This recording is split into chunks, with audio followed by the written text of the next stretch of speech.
And in the book, I talk about basic strength training, abs, back, but also strengthening the interior of the body, which we often don't talk about, the seams.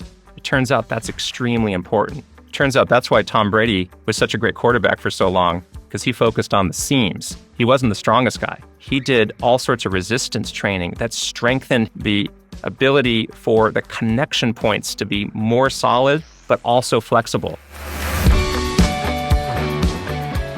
Tell us more about biogravitational medicine. What is it? What does the science say? Who can benefit from it? Let's start there. Yeah, great place to start. I mean, we can start with this very moment. As we're sitting here talking, you're feeling the force of gravity. Gravity was here long before we were. It'll be here long after we're gone. So it stands to reason that every part of your body, every cell, every organ, every tendon evolved to manage this force that we all have to deal with our entire life. So what biogravitational medicine is about is acknowledging that and acknowledging how the body is designed to stand up and stay up as long as you can and as well as you can until eventually and inevitably we get pulled back. And so the idea of biogravitational medicine is how do we, in a way, work with gravity to be healthier and stronger and not get pulled down by it? I was thinking about this.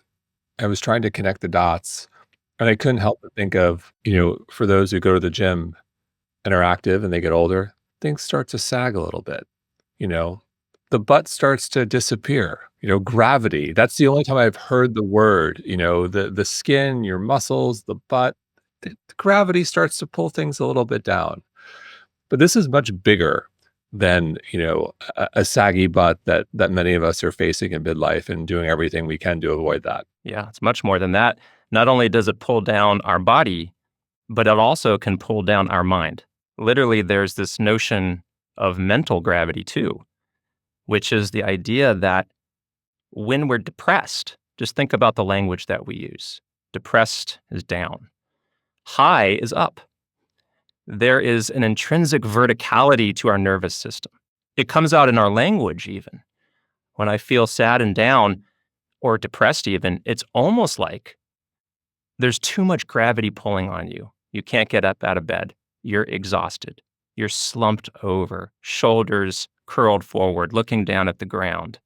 This is not just a metaphor, it turns out. Our brains are actually managing the force of gravity every minute of our lives. And if we misinterpret gravity, not only does it affect our body with the sagging and many different examples we can talk about, swelling in the ankles, lower back pain, dizziness, these are all examples of gravity intolerance. But so is depression, even anxiety. I'm a gastroenterologist. I deal with a lot of stomach issues, and I see a lot of people who have irritable bowel syndrome, who have butterflies in their belly. You know what gives everybody butterflies? Falling on a roller coaster, for example. Literally a gravitational challenge of falling down ignites the belly like we have a G-force accelerometer inside of our gut. And evolutionarily, part of it is we don't want to fall, physically or metaphysically. So how does a gastro get interested in this concept of gravity? Well, it actually was through the IBS, irritable bowel syndrome side of things. So I've spent a lot of my career studying and researching IBS and the brain-gut connection that leads to gut symptoms. And I've seen so many patients who come in with abdominal pain and anxiety. And it's easy to say, oh, it's all in your head. But in fact, what we've come to learn is that the brain and the gut are connected physically, neurohormonally. And I started thinking more about what is this system doing?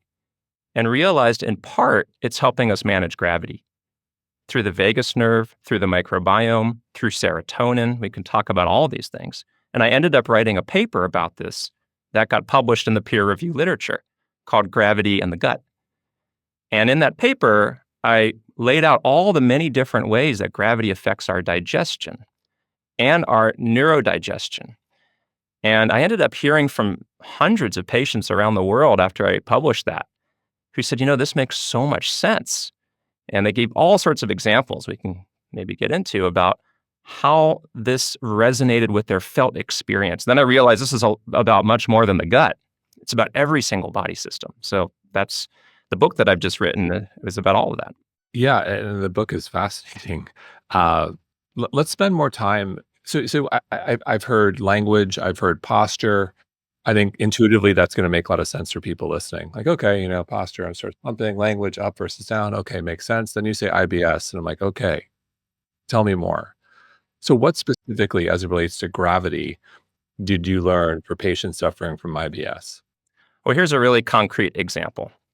So I had a patient come into my clinic just a few weeks ago, a young woman who has had irritable bowel syndrome for years and hasn't really gotten much better with traditional treatments. And when I went in to introduce myself with my student, and I'm a teaching doctor, I shook her hand and I noticed that her wrist was clicking. And that might not seem like much, but it was unusually clicky. And I thought, what's that all about? So I asked her if she can bend her pinky back and how far can she bend it back? And she bent it back way more than 90 degrees. I can't bend mine back more than 90 degrees. I asked her if she could take her thumb and stretch it all the way to her forearm. See if you can touch your thumb all the way to your forearm. I can't. And looks like you can't. She could easily. She was able to touch the ground without bending her knees. Her elbow was double jointed. And I realized she had very hypermobile joints. That's what we call it. And it turns out a large number of people with IBS are very, very flexible. Not everyone, but studies show that a large number, more than you would expect, are flexible. And so what does this have to do with gravity? Well, it turns out if the joints are flexible, the insides are flexible too. And the gut in particular is like a sack of potatoes that you have to carry around your whole life. And it's suspended on a bunch of suspension systems, almost like a marionette on strings. If the marionette is held up well, then you can animate the marionette. But if you put your hands down, the marionette will collapse. Well, in this case, the suspension systems were too stretchy, like having stretchy strings. And her intestinal system was sagging all the way down. Gravity pulled it down into her pelvis. And we got a special x-ray that demonstrated exactly that. Almost 90% of her bowels, when she stood up, collapsed all the way down into her lower gut. And it caused compression, bacterial overgrowth, gas production. She had gravity intolerance. She ended up having something called Ehlers-Danlos syndrome, which is much more common than we realize. And we diagnosed her with that. And what she needed to do was a variety of exercises, abdominal exercises, something called hypopressive exercises, where you suck your belly in and hold it as hard as you can, as long as you can, let it go. And evidence shows that this can improve gut health, not just lower back pain or pelvic pain. The gut is related to the spine, to the suspension systems, and to the musculoskeletal system. So that's, a bit of a long story, but it's an example, a very concrete one. So much to unpack there. So, what was the syndrome? It was Ehlers-Danlos syndrome. You said it's much more common. So let's just talk. What is the syndrome? How common? What are some of the signs if someone's listening and maybe? Yeah. So EDS, or Ehlers-Danlos syndrome, is a condition of having flexibility in the body.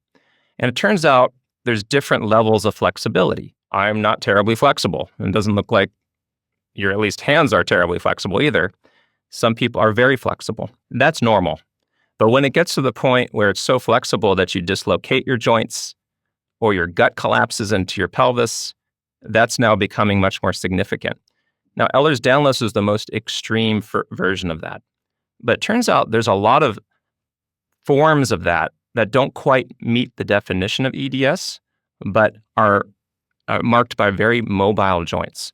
And a lot of people realize this because they have always been able to do these party tricks where they double joint their elbows. And if you have listeners who have that and they have stomach pain, they may actually have gravity intolerance. And many of these patients or people also get lightheaded when they stand up too quickly. That's gravity intolerance too. What happens is the connective tissue in the body also is in the blood vessels. And if it dilates, then you get lightheaded and dizzy. So it presents in many different ways. And the solve for that is strengthening abdominals, if I heard correctly? Well, that's one way. Now, it depends on how it affects the body. For the gut, there's a few ways. One is we have to look at the microbiome. We could talk about that if you're interested and how we manage that and what's going on with serotonin in the body, because that's a big part of what happens. So we have that whole approach. We have exercise, strength training, abs. Swimming is a really good exercise because you're horizontal and not vertical. So the gut doesn't get smushed down at the bottom of the pelvis in that case. So it's very helpful for some people. And then for the lightheadedness, we have to increase the blood pressure basically by making sure there's enough salt intake, carefully increasing salt without increasing blood pressure. The problem is blood pressure is too low in this case. And gravity is pulling the hydrostatic pressure down into the ankles. So there's a few ways we approach it. So if we take a step back, if I walk into a traditional gastro's office, and in many ways you're traditional, you're an MD, you're at Cedars-Sinai. You walk in a traditional gastro, there's maybe a conversation about fiber. What are you eating? Maybe you get an antacid, maybe you do a colonoscopy. That's kind of about it. There's very little, for the most part, conversation around anything you're saying. So how would you compare your protocol when someone walks into your office, or there's a gastro who's listening and wants to be a little bit more innovative? In your view, what is your protocol, and how should protocols evolve to a more holistic systems-based approach rather than fiber and colonoscopies? Absolutely. So I'm a professor. I teach this stuff to our medical students at UCLA. This is definitely not voodoo science or pseudoscience. This is all evidence-based, and the research demonstrates it. It's really about how to frame it, how to think about it. And to me, putting it into the lens of gravity all of a sudden makes everything snap into place in a way we don't normally think about. And the way I think about it is physics came first. Biology came second. So the world was here. Physics. There's only 4 fundamental forces in the entire universe. 2 of them are the ones we manage most of the time, and that's gravity and electromagnetism.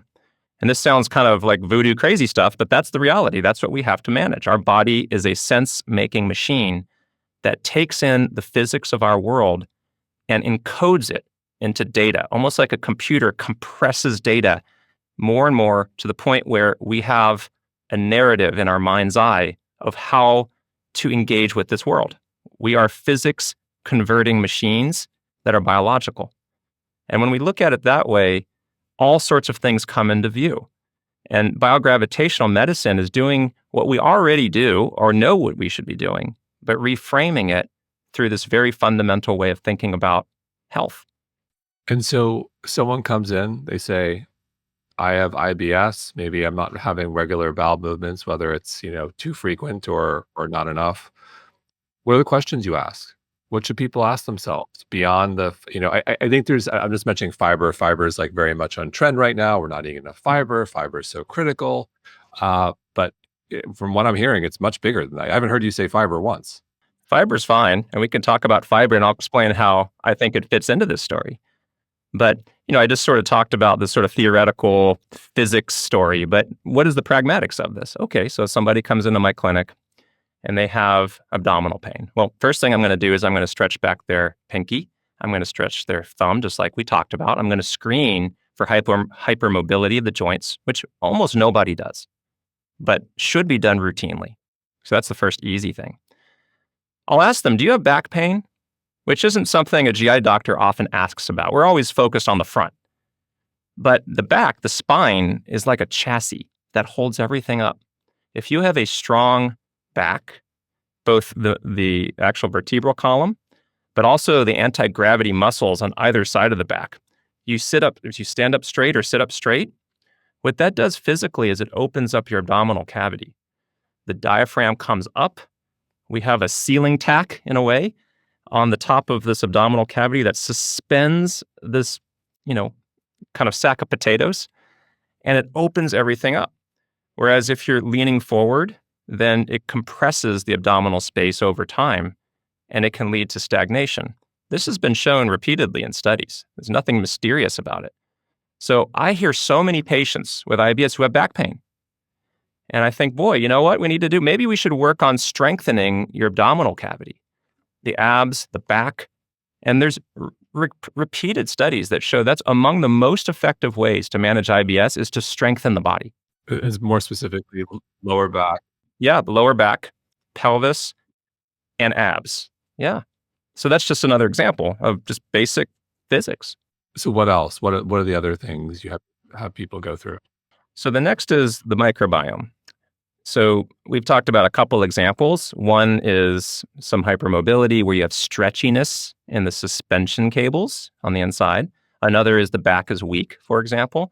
In both cases, the gut becomes more compressed. Obesity, if there's extra adipose tissue in the body, it cakes up the suspension systems and it makes them less capable of doing their job. And this can also lead to changes in the physical structure of the gut. And now what happens is the microbiome starts to grow and create gases, but also we have serotonin in our body. And most people think of serotonin as a mood chemical, but it's actually a gravity management substance. And 95% of it comes from your gut, from your microbiome. Without serotonin, you would be a flaccid sack on the ground right now, and so would I. We wouldn't be able to even sit and talk to each other. We'd be collapsed on the ground, unable to stand up against the force of gravity. So I've written a couple papers about this, and we might unpack that. But the reason this is so important is we can modify the microbiome and modify serotonin production, which allows you to fight gravity more effectively. So how do we do that? Yeah. Well, first of all, let's think about what serotonin is doing. Serotonin is sort of like a happy chemical, right? That's how it's often portrayed. That's the part that's in the brain. It's mood elevating. Think about that term. Elevate is up against gravity in a way. We feel down when we have low serotonin. But actually in the body, we have all these pumps and tubes that are keeping you alive. You're pumping blood and lymphatics up against the force of gravity, up to your brain, the farthest part away from the ground. And serotonin actually is really critical for keeping the pressure up. It helps with lymphatic flow.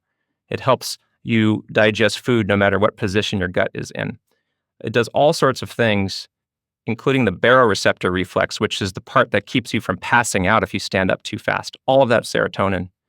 So we need to look at the bacteria in the gut, the microbiome, and often we'll change it through diet. I'm not a big fan of antibiotics.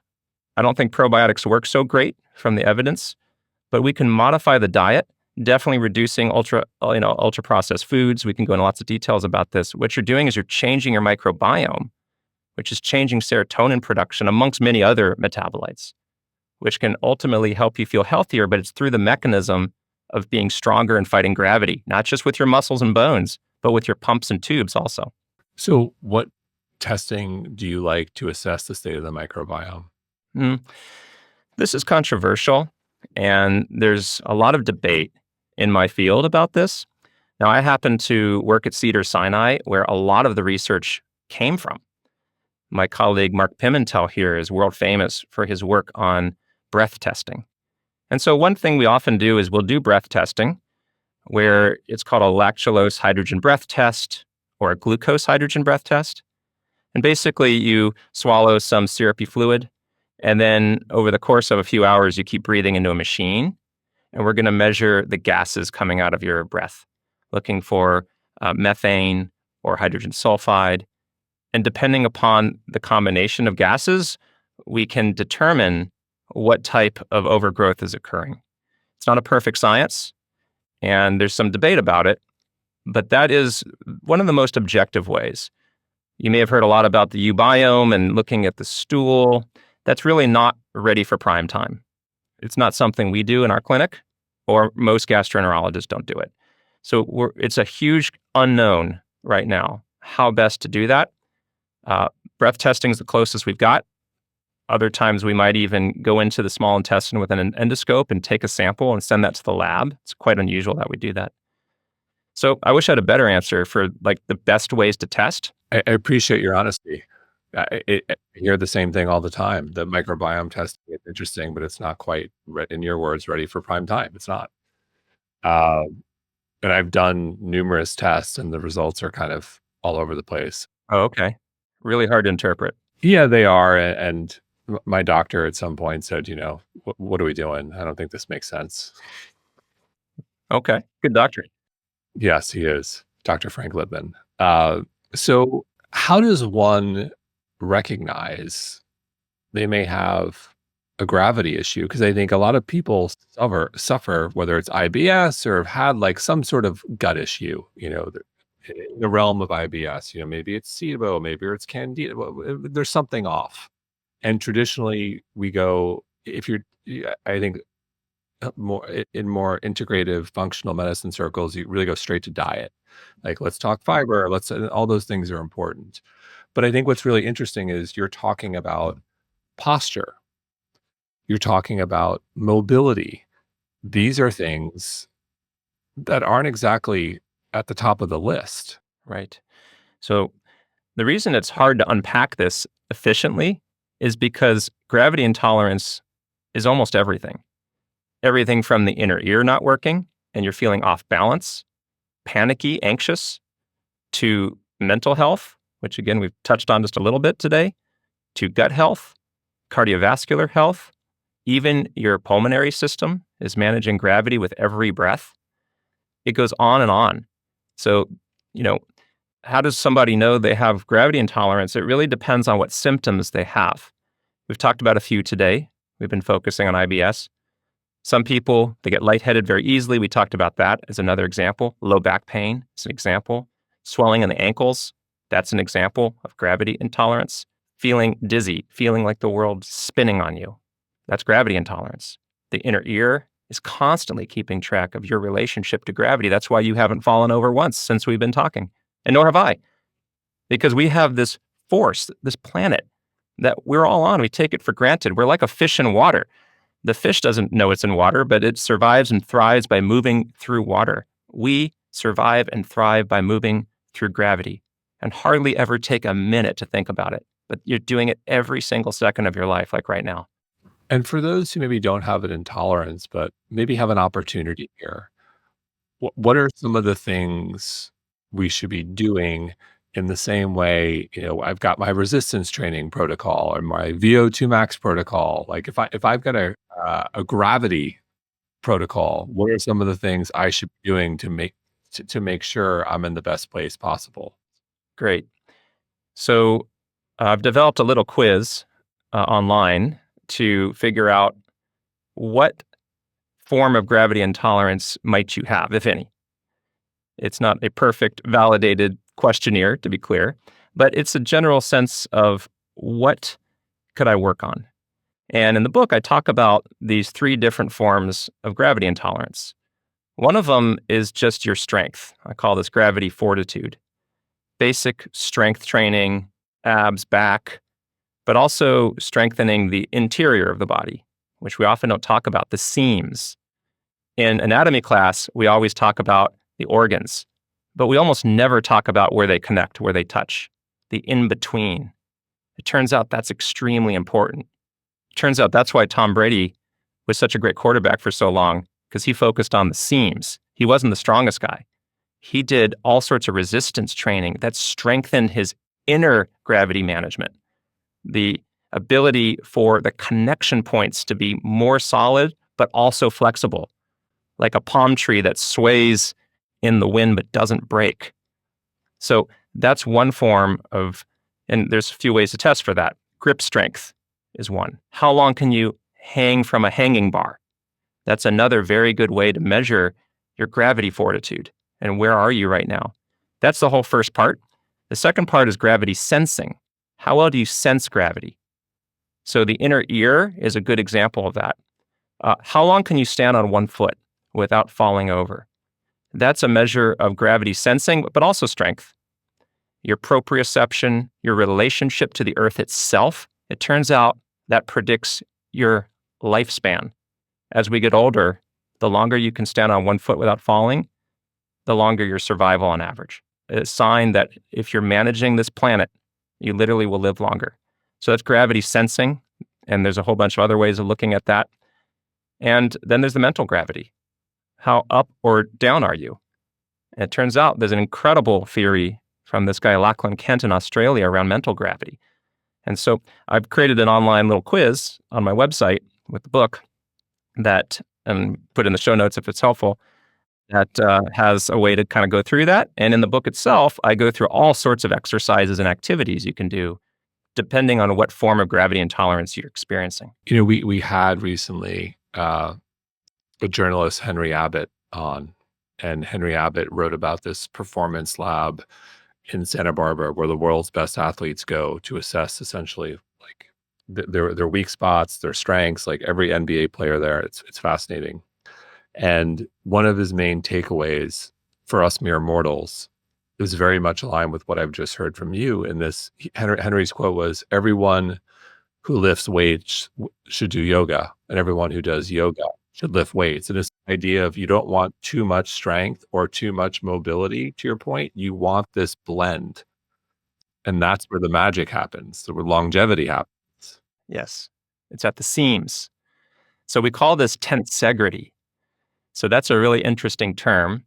That's the technical term. Tensegrity is a blend of two words, tensile integrity. And so this is the idea of bending without breaking, of absorbing force, which is really the result of gravity, without tearing. And that's what Tom Brady learned how to do, and why he was able to, perform at such a high level for so long, is the way he worked out was to strengthen the seams, the tensegrity, and why so many huge guys that look enormous in a weight room have ACL tears and get torn up and have all sorts of tendon and shoulder injuries when they get out there. So yeah, this is a very important insight from sports medicine. But ultimately, the way I think about it, bringing it back to the physics, is you're strengthening your gravity resilience by strengthening your tensegrity. Jason Walkup here, founder and co-CEO of mindbodygreen and the host of the mindbodygreen podcast. Please subscribe. You'll never miss a show and you won't regret it.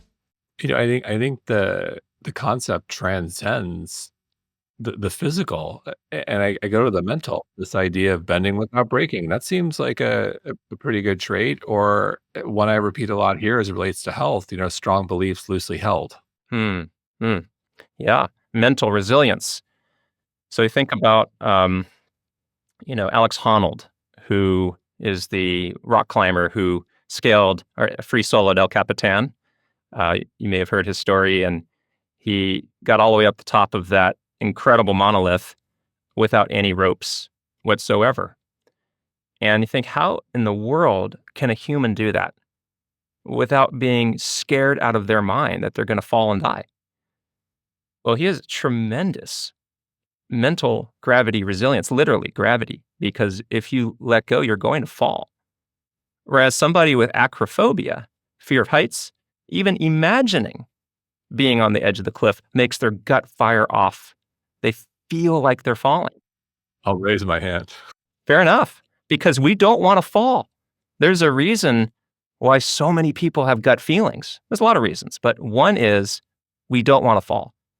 Anxiety, in a way, is a form of mental gravity intolerance where you feel as if you're falling. We have co-opted this G-force accelerometer in our gut to fire off for many threats, not just physical threats where you're literally falling, like on a roller coaster or in an airplane that has turbulence. But if you literally feel as if you're falling down to the ground, down to your grave. What is a grave, to get poignant for a second? That's a gravity box. It's derived from the same word as gravity. We don't want to fall down. So our guts fire off when we're falling, physically and emotionally. Whereas this guy, Alex Honnold, when they scan his brain, he has the reverse brain of somebody with IBS or fibromyalgia. His amygdala, that fear center, is quiet all the time. Whereas when we scan the brain of people with chronic pain, chronic abdominal pain, we see that same exact center firing off like crazy. Two different relationships to this planet, literally. That's what I think we're seeing here. So what's your mental resilience protocol? We use a lot of virtual reality. So I've written another book on VR and how it's useful for mental health and physical health. we've developed some virtual reality experiences where you can literally float up into the clouds, feel as if you are flying, and do cognitive behavioral therapy around that. So we know cognitive behavioral therapy, or CBT, is extremely effective for a wide variety of somatic symptoms like abdominal pain and mental symptoms. But when we think about it as a gravity resilience tool, we can literally reproduce the physics of safely flying without falling in virtual reality. And it turns out there's a part of your brain, it's called the anterior insula, that is managing what we call graviception, which is your perception and relationship to gravity. Your body's taking in all the data from the earth, and it's compressing it into the brain. And there's one point in the brain at the insula where you're processing all those data. And we can see with virtual reality is that we can modify that relationship and over repeatedly experience a different relationship to gravity. We even use vagus nerve stimulation. We can get in all this combined with virtual reality, where we practice jumping off a building, which is incredibly frightening for people like me. I hate it.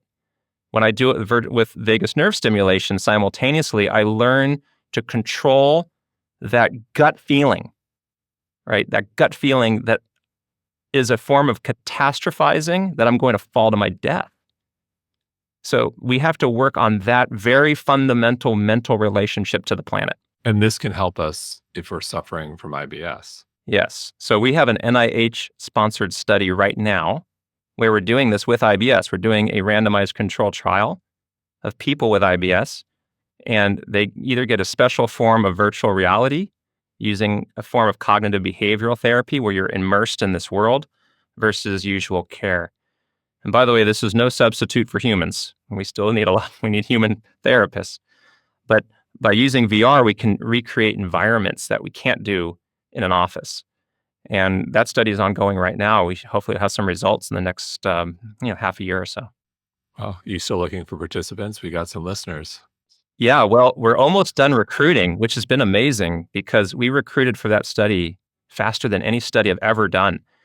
We're hoping that we can get additional funding to now run an even larger study, depending on what we find from this first one. And then we'll have lots of opportunities to recruit. So we do have a website with information on how to learn about what studies we're doing with virtual reality, and put that in the show notes if helpful to find out more.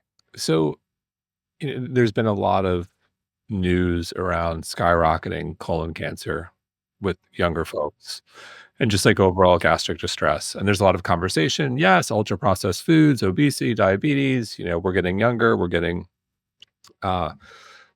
less fit, et cetera. A lot of that makes sense. But hearing you speak, I can't help but make the leap to say maybe we got a gravity issue too. You're exactly right. Now, I'm not here to say the rise in colon cancer is entirely explained by gravity intolerance, but remember, there's only two fundamental forces that we're managing. Let's get really, really fundamental. Why is it that every research study you've ever read shows, for the most part, that eating right, lower calories, working out, exercising, strength training allows you to live longer and better, physically, mentally? It should be no mystery. This is not a mystery. What has happened is we have become clearly more sedentary. We spend more and more time sitting down. We spend more and more time staring at each other through glass screens, which is why when I'm at work, I use a standing desk. I use a weighted vest, 20 pounds. I put a 20-pound ankle weight on both of my ankles, and I use a balance board or I use a desk stepper. And I write about that in the book because just simply putting gravitational force on your body allows you to passively exercise and even lose weight through something called the gravitastat. So I'm going a little off right here. We can unpack all that. But the point is, yes, colon cancer, yes, sedentary lifestyles, ultra-high processed foods, lack of exercise, lack of blood flow to the viscera. These are all potential. I don't want to say all these are clear-cut, but the epidemiologic evidence is showing that there is a relationship. You're right. So hearing your routine, I'm surprised you put ankle weights on because I'm thinking that's dragging you down. I want to be dragged down. Here's an interesting thought experiment. Am I being dragged down or pushed up? So this is Einstein's relativity would say that those are the same. That's what relativity refers to. Being pulled down is the same as being pushed up. And so physicists, when they talk about gravity, they don't really refer to it as a pull, even though that's the name of my book. That's the everyday language we use. It's actually more of an acceleration from below, pushing you up. So I use barefoot running shoes, the so-called Vibram Five Fingers. I run marathons in them. I want to be literally on the ground. I want a trampoline effect pushing me up with each step. We can even talk about that if you're interested. So the more weight you have is the more push up against the earth, and you're leveraging that. So it's kind of a change in mindset. You're preaching to the choir here. I am a huge fan of zero drop wide toe. That's chapter 1 of the book. Yeah, huge fan. Uh, what else do you like? I'm thinking, jumping rope. I'm thinking biometrics, this idea of being grounded, but also tell me what else, because I think there's a lot here people can do. They don't have to. What I love about your approach is there's a lot people can do. They don't have to reinvent their life. No, no. And so I have this resource guide at the back of this book that lays out all these different kinds of accessible activities. So I mentioned, for example, just dead hangs, hanging from a bar. There's really good evidence that dead hangs are not only a good test of your gravity resilience, but as you get better and better at dead hangs, you get stronger and stronger, and grip strength in particular will predict longevity. So you get a pull-up bar. You don't have to be doing pull-ups all day. Just literally hang. Keep your hands about shoulder width apart. Try to get your feet up off the ground. See how far you can go, how long you can go. And every day work on it more and more and more. And that alone is strengthening your gravity resilience. You're literally hanging and strengthening your shoulders, your upper body, and to some degree, even your abs and core, because you're just hanging there trying to stay stable. It's an excellent exercise. We talked about hypopressive exercises. This is one that's often not described. That's the one where you suck your belly in and hold it, like you're sucking your gut up into your chest and then relax. That's a really good exercise. There's so many others that we go through in the book. But yeah, it's very accessible. And in all cases, you're strengthening your gravity resilience, like even compression socks. If you have swelling in your ankles, that's a simple way to help manage gravity intolerance by milking the blood back up towards the heart against gravity. So again, there's you could think of 100 examples here of ways to manage your gravity. So whenever I've experienced gut issues, and I struggled with parasites like a decade ago before they were, I think parasites are trendy right now. Uh, IBS, I've struggled, but whenever I've struggled, looking back, it was absolutely connected to my mental, spiritual, or emotional state, for sure. Hearing you speak, what I love about your approach is I think, look, for so many years, we haven't really taken this whole systems approach, specifically as it relates to all things gut, and your approach is very connected. Literally connected. The mind and the body are connected. And I see this as a Western trained, traditional medical school professor. We should have no doubt that the mind and the body are connected. They co-evolved as one continuous system. All the body is an extracranial extension of the brain. Your brain's sitting in the control center, locked away, but it is sensing the world around you and the world within you. That's called interoception, which is your ability to sense what's happening in your body, which is being determined by your relationship to gravity and electromagnetism. That's it. And so you are a sense-making machine, and your body is sensing the world, transmitting the data, compressing it into more and more recognizable packages of data, and then it shows up into the control center where you make sense of it. And then you send signals right back down again through the vagus nerve, for example, which is why we often will do vagus nerve stimulation, through neurohormonal systems, stress hormone levels. You can measure these things with heart rate variability. Heart rate variability is a gravity management assessment tool. All of this comes down to managing gravity. So let's talk about that for a minute since I have exceptional HRV. That'll make me feel good. So is high HRV, so what does that mean for me? Am I is that a good or bad? It's good. So, so HRV, so we all know about heart rate. This is how many times your heart beats in a minute, let's say. But two people could have the exact same heart rate, but have vastly different HRV. It turns out our heart is not like a metronome. It's not like a perfectly timed beat. That would not be adaptive. We want the heart to be changing its rhythm a little bit constantly, especially with breathing. And it turns out when we're breathing, we're actually managing gravity. And you have this bellow in your body. It's the diaphragm that sucks the air into your lungs. The blood goes to the bottom of the lungs because gravity pulls it down there. And that's where oxygenation is maximized. And then when you breathe out, right, you get this blast of blood to your left ventricle and then up into your brain. If you want to stay awake longer, you take a deep breath because you are literally blowing oxygen into your brain. One reason we yawn may be literally evolutionarily to stay awake a little bit longer to get to a safe place. We're managing gravity in all of those situations. And the heart and the lung are two synchronized pumps that are managing this force of gravity to get blood where it needs to go. And it changes if you're flat versus upright. The HRV changes in astronauts. We haven't even talked about astronauts today versus people on exposed to gravity. And so the higher the HRV, the better. That generally means you're more relaxed physiologically and you're more adaptive to the world around you. Ooh, that's helpful because a lot of people are wearing their Whoops or Aura rings and want to assess how they're doing here at the base of gravity, and that's something they could look at. You mentioned your study. If you could wave your magic wand and get funding, any limited resources, what's a study you would love to do in the future?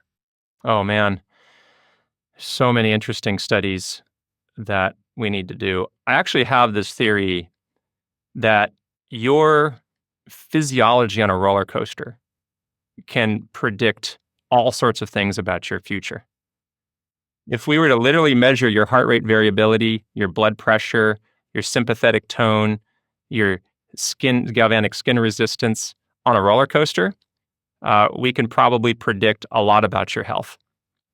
So it's a silly idea, but not so silly, because most of my patients with IBS, not all of them, I don't want to speak for all patients, because what do I know, but many of my IBS patients do not want to get on a roller coaster because they feel that feeling in their belly all the time. They don't need to have it, ignited on a roller coaster. They're already feeling those butterflies in their belly, and it's not pleasant. Why do we ride roller coasters, by the way? We're practicing our demise. That's what we're doing. We're not supposed to fall 20 stories and live.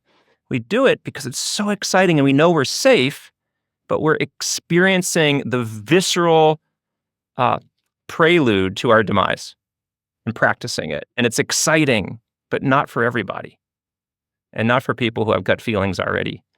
So I think there's a lot of research to be done there. It's kind of a crazy idea, but since you asked me, that pops into my head, along with maybe 100 other studies, but that's the first one. It's interesting. Where do you think the future is here as it relates to this field? I think we need a new field called biogravitational medicine, BGM. And it goes back to what you said earlier about the holistic approach. None of what we've talked about today is pseudoscience or crazy talk.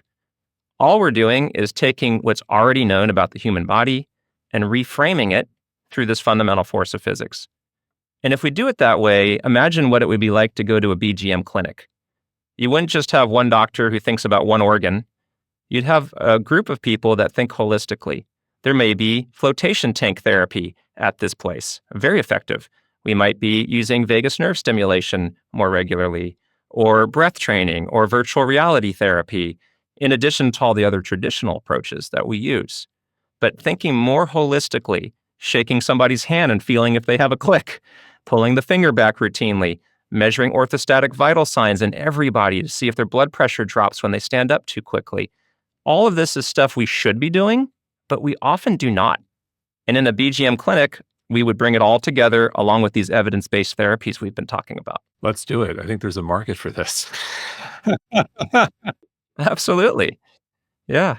Is there anything before we close, is there anything we didn't cover that you would like to touch on before we close? Well, we've covered a lot. I mentioned astronauts as one other discussion, and we're learning a lot from not having gravity and what happens to astronauts. And I think we're nearing the end here, and maybe another time we could talk about that. But patient. I always say patients as a doctor. Astronauts become patients in some cases. They get kidney stones. They get infections up there, a place that's been completely scrubbed clean.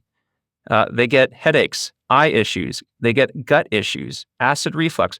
What is going on up there that the strongest, most resilient members of our species get put up into space and then they get all sorts of issues? It's because we need gravity. There's a gravity Goldilocks zone. Too much, not good. Too little, not good. Same thing in high altitude we haven't talked about today. People with inflammatory bowel disease often get a flare when they go up into an airplane or up into high altitude. This is also a relationship to gravity issue. So we can go in lots of directions, literally directional, like vertical direction, talk about that direction too.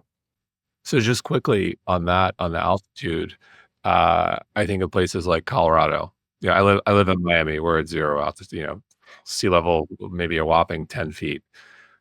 In Colorado, we're talking 5 to 10,000 feet. What do you see in people at essentially sea level versus 5 to 10,000? Anything interesting? Yeah. Well, what happens is your position on this planet, both latitudinally and in terms of height, altitudinally, will affect your health. And we often don't think about these things. Now, some people probably shouldn't be living at 10,000 feet. They're not physiologically adept at it. Other people are just fine and adapt to it just fine. If you go to Tibet, there are these high altitude plateaus where people get all sorts of issues. They get IBS up there. They get twisted bowels. Some people actually die at high altitude. It's not just from the lack of oxygen. We don't even know.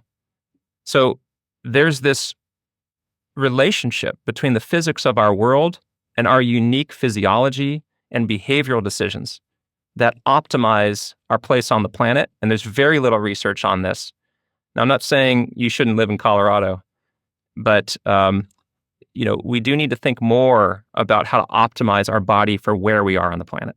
It's interesting whenever we go to Colorado. One, I'm sleeping in a hotel room. I'm not sleeping on my 8-sleep mattress. That's very cold here in Miami. My HRV always takes a hit. And I'm there for like a week. So part of it, like it starts to get a little better toward the end, and even the airplane flight could make your HRV get a hit. We're not supposed to be up at 35,000 feet, and the cabin's pressurized to about 8,000 feet, but that's a stressor too. Yeah. Yeah. So like, for example, my HRV runs high. I'm like, my average now, I'm just looking at, I'm like at 120. That's like, it's high. When I'm in Colorado, it's in the high 70s, 80s. Super interesting. I mean, you've just given evidence right there that your body is managing the physics of this world differently, depending upon where you are. And an HRV measurement is just a measurement of that. It's an outcome. Yeah. And then my other thought is, would it eventually adjust? I'm only there for a week. That's what we don't know. Like, if I was there? Yeah, the body's incredibly adaptive. We can adjust. Absolutely. Especially if you're thinking about how to adjust your diet. It's not, you can't just continue what you're doing. You might have to use more antioxidants at high altitude. NASA knows this. They're changing the diet of astronauts, more berries and leafy greens and antioxidant rich foods may be important at high altitude, for example, and strengthening your body, strengthening your back and abs. The things we've been talking about may be more important at high altitude to adapt more efficiently at that level. Yeah, it's interesting. And I'm talking like, I think it was an Aspen. It was like, what, 8,000 feet? It's not nothing, but it's not Kilimanjaro. Fascinating. Look, the book is great. I'll hold it up. It's Pull. Everyone should definitely pick this one up. Brennan, thank you so much. Congratulations. I really appreciate your time today. Thanks.